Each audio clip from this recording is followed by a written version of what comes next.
تو یہ اتنا کچھ ریکارڈ ہو چکا ہے کہ ان کے بزرگوں نے جتنی کتابیں لکھ کے گند مچایا تھا نا، وہ سارا بھی جمع کر لینا تو میرے جو بولنے کے آورز ان سے زیادہ ہیں جو ویڈیو میں ریکارڈ ہے. علم کے ساتھ تو آپ کمپیئر ہی نہ کریں، وہ آپ کو پتا ہے ان بیچاروں کو کیا لینا دینا علم کے ساتھ. ہاں، نہ انہیں قرآن کا پتا، نہ انہیں سنت کا پتا. وہ اپنے فرقوں کو، بزرگوں کو لے کے چلے، اور اس کا نتیجہ آپ نے دیکھ لیا ہے کس لیول کی سب کانٹیننٹ میں گمراہی پھیلی ہے. بہرحال جی، فرقوں کی دکانیں بند، the damage has been done. ٹھیک ہے، چیخیں اب آپ سنیں بنو امیہ کی قیامت تک.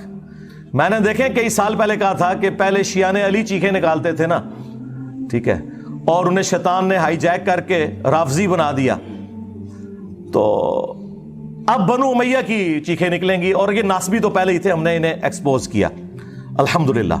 ہم نہ ناصبی ہیں نہ رافضی ہیں. ان بندروں کی چیخیں سنیں. اور یہ بندر کا لفظ حدیث میں آیا ہے، مسند ابی یعلا میں، المستدرک الحاکم میں ہے.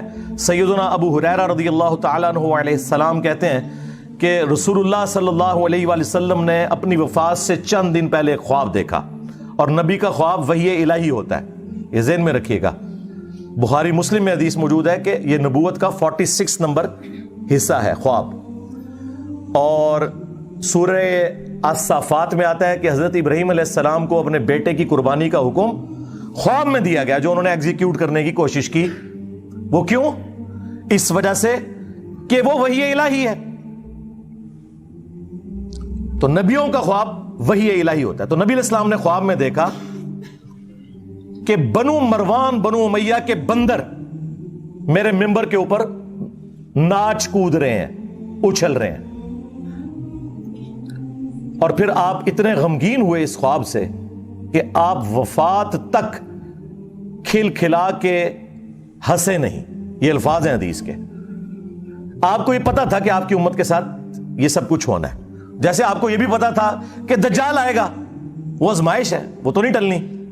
ہم نے کیا پرفارم کرنا ہے؟ یہ اصل چیز ہے جو نبی الاسلام نے ہمیں ایجوکیٹ کرنی تھی. تو آپ نے بنو مروان کے بندر، اور وہی ہوا. آپ دیکھیں بنو امیہ پھر مسلط ہو گئی. جو لوگ کہتے ہیں آپ پوری بنو امیہ کو برا کہتے ہیں، ہم نے بار بار عرض کیا ہے ایسا جھوٹ نہ بولا کریں.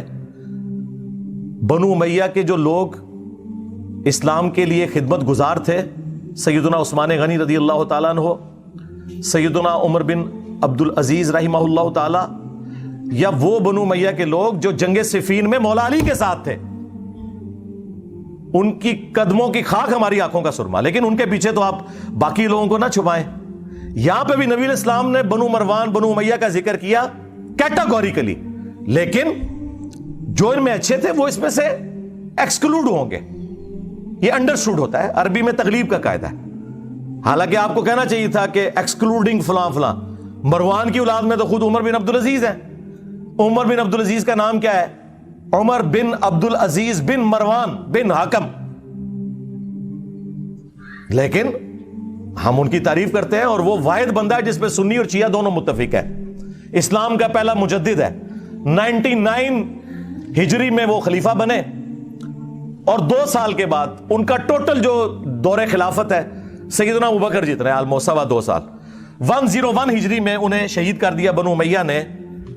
40 سال سے بھی کم ان کی عمر تھی زہر دے کے، لیکن دنیا پہ وہ اثر چھوڑ کے گئے ہیں. تو اسلام کے پہلے مجدد بھی ہیں. بس ان سے پوچھا کریں کہ بنو امیہ کا گند صاف کرنے کی وجہ سے اگر عمر بن عبد العزیز مجدد ہیں تو 1200-1300 سال سے ناسبیت کا گند صاف کرنے والا مجدد کیوں نہیں ہے؟ For the sake of joke only. یقین کریں میں تو چاہتا ہوں میں کسی کونے خدرے میں ایک گوشہ نشینی کی زندگی گزاروں. میری یہ طبیعت ہی نہیں تھی، لیکن اللہ تعالیٰ نے جو کہ اب مجھے مسلط کیا ہے ان کے اوپر، تو اللہ کی ڈیوٹی تو پوری کرنی ہے. اس کے نبی کی ختم نبوت صلی اللہ علیہ وآلہ وسلم کی جو ڈیوٹی ہمیں سپرد ہوئی ہے، کون سی ڈیوٹی؟ جو ہم سے پہلے کسی نے نہیں کی. صرف غلام احمد قادیانی دجال کو یہ جھوٹا کہتے تھے. ہم نے چشتی رسول اللہ، اشرف علی رسول اللہ کو بھی ایکسپوز کیا. اب ان کی چیخیں سنیں، ان بندروں کی، جن کو نبی علیہ السلام نے کہا بندر. ظاہر ہے ان کا دفاع کرنے والے بھی بندر. اچھا یہ بندر کیوں؟ قرآن میں ہے نا کونوا قردۃ خاسئین، اصحاب السبت جو تھے یہودی جنہوں نے وہ غلط تعویل کی تھی، اللہ نے انہیں پھٹکارے ہوئے بندر بنا دیا. تو یہ بنو امیہ کے خدمت گزار بھی وہی پھٹکارے ہوئے بندر ہیں. شکلیں تو ان کی انسانوں والی ہیں، کرتوت ان کے بندروں والے ہیں.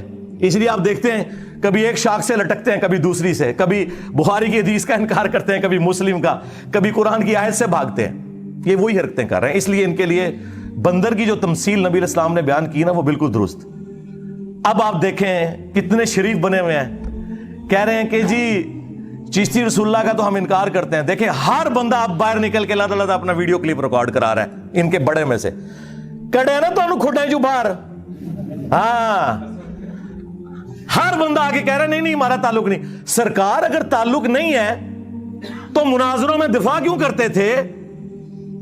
ابھی تمہارے سارے مولوی زندہ ہیں جنہوں نے وہ مناظرے لڑے ہوئے ہیں. پوچھو ذرا حنیف قریشی صاحب سے، پوچھو ذرا نوری سے، وہ قلعہ ٹھوکاں گا وہ والا نوری، ہاں وہ تو دفاع کرتے رہے ہیں. اور جو چھوٹو انہوں نے لانچ کیے ہیں وہ پیچھے بیٹھ کے سبحان اللہ بھی کہہ رہے ہیں. ہائے ہائے ہائے ہائے کتنے تو سٹے ہیں، تہاڈی چیخاں نکلنیاں چاہیے نے، اے جسٹیفائی نے. بس ہوں تسی والا کیا کریا کرو، ایک وڈی بوتل رکھو، ایک چپساں دا پیکٹ، انجوائے کرو چیخاں. چپس کھاؤ پھر پیو، پھر اور ختم ہو جان پھر رکھ لو، چیخاں انجوائے کرو انہاں دیاں. کبھی اعلیٰ حضرت کے پیچھے چھپتے تھے جی وہ اعلیٰ حضرت نے تو اس طرح کی بات نہیں کی، انہوں نے کہا کہ کوئی کہ میں اللہ کا رسول ہوں کافر ہو. ایک ایڈی دین دی خدمت کرتی تھی انہیں، ایک گل کسی کو نہیں پتا کہ جو کہ میں اللہ کا رسول ہوں تو وہ کافر ہے.